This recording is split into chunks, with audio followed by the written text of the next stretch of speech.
fight, and I know that everyone keeps talking about Usyk and that's who everyone wants to fight, but this is my Usyk now. Like, the target's on him and nothing else matters, because if I don't get this right, there's no point talking about any other fight. No questions about testing myself against the best in this division. Out fireworks, this fight is dynamite. The power that these two guys have got.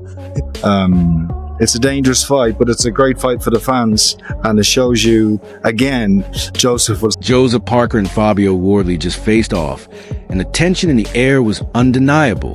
Parker's words weren't casual. They were a declaration. He acknowledged his past, but made one thing clear. The man standing before Wardley now is reborn. Sharper, stronger, and far more dangerous than ever before. Building all the way through my career to get myself to this point, and I'm right on the edge of it. Don't get me wrong, Joseph Parker is one hell of a competitor in front of me, but I'm right on the edge of putting my hands on the world titles. So, yeah, I'm not. The face-off exploded with tension as Fabio leaned in, eyes locked on Parker, his words dripping with intent. This wasn't trash talk, it was a warning. Fabio told Parker he's stepping into a war zone, and when that bell rings, he won't stop until Parker's broken. He is determined, and he's said he's ticked all those boxes and got the rounds in that he needs to have a big fight like this. But fighting a person like myself is very different to fighting everyone else that he's fought. I bring a lot of experience. I bring, same as in belief, determination, and I will win. But Parker didn't flinch.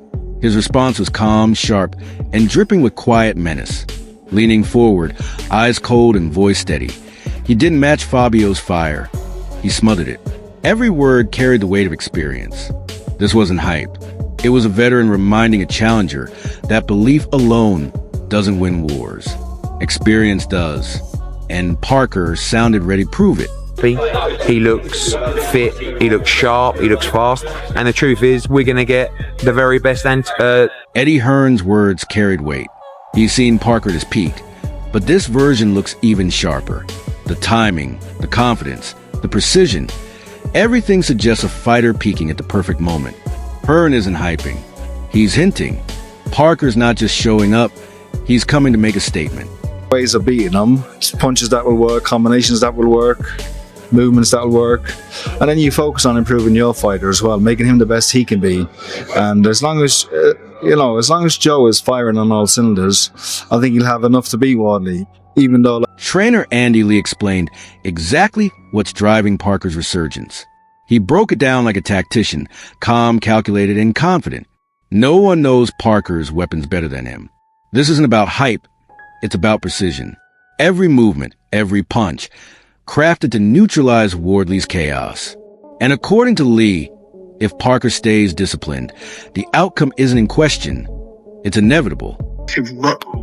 Run at the moment. He's on a real roll. He's beaten top 10 fighters, Zhang, Bakoli, and done it in style, in absolute style. And he's with a new trainer now in Andy Lee, who seems to be really getting the best out of him.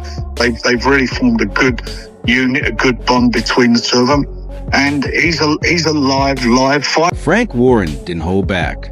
He sees momentum, confidence, and chemistry all working in Parker's favor.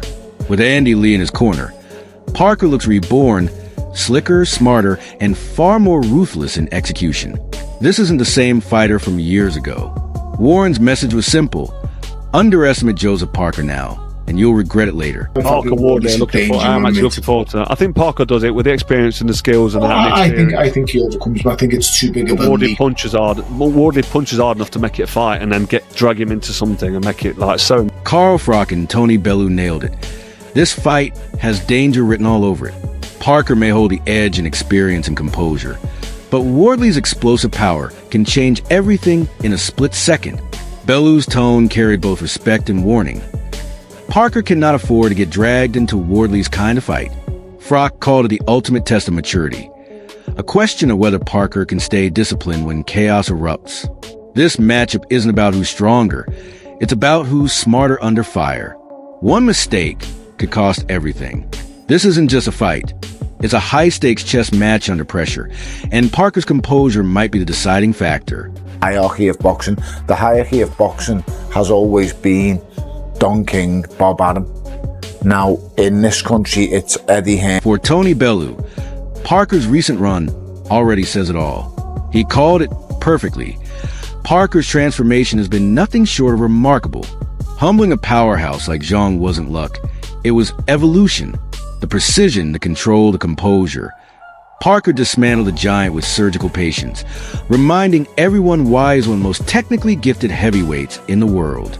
Bellu's giant killer tag isn't hype. It's truth earned the hard way. Parker has become a silent destroyer, calm, calculated, and ruthless when it matters most. No noise, no theatrics, just results.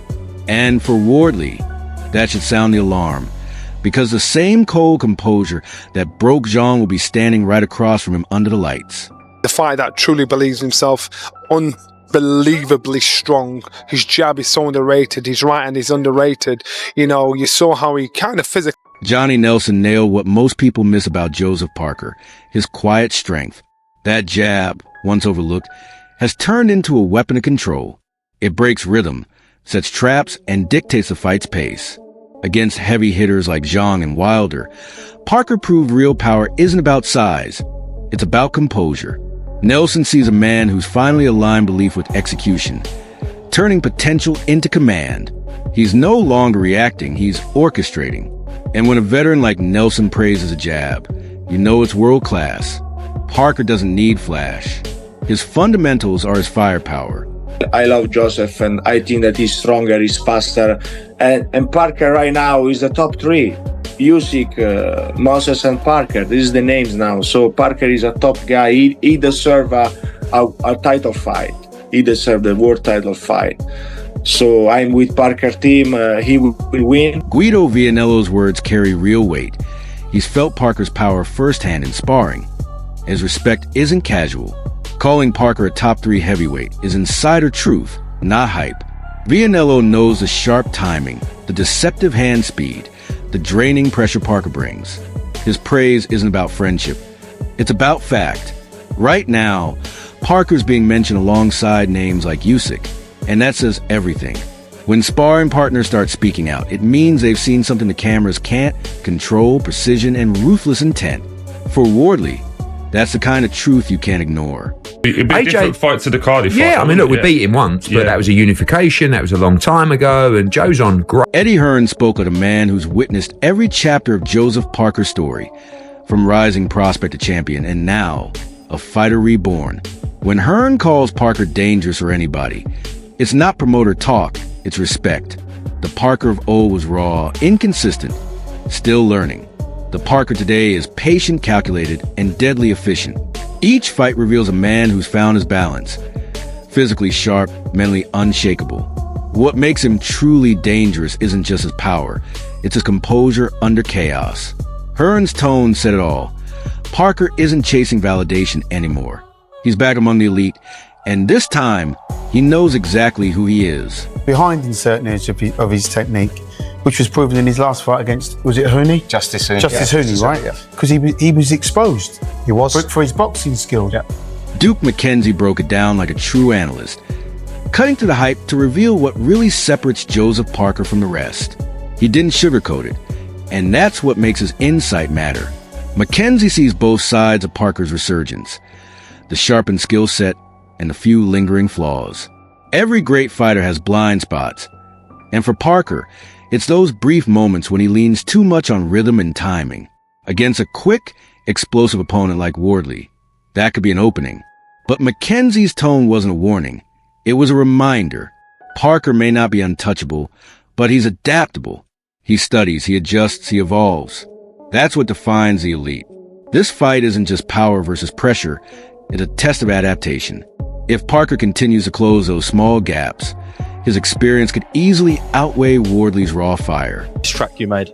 Bro, what the fuck? I've never been more confused in my life. If I did make it, I'd stand on it and go, yeah, I told you to get fucked in the track or whatever I said. But bro, don't... Fabio Wardley's outburst said it all. Pure emotion, pride, and defiance. He's not backing down from anyone or anything. And that raw fire is what makes him dangerous. But in that same fire lie the cracks. The frustration, the swearing, the edge in his voice, signs of a man who thrives on chaos. Wardley fights best when he's angry, but that same anger can cloud judgment. especially against a calm, seasoned veteran like Parker. For Parker, this is psychological gold. Stay composed while the storm burns itself out. Wardley's rage might ignite the crowd, but inside the ring, emotion is a liability. It makes you swing wide, overcommit, and that's when Parker strikes. Fabio's confidence looks fierce, but to the experienced eye, it's adrenaline. And adrenaline fades long before experience does.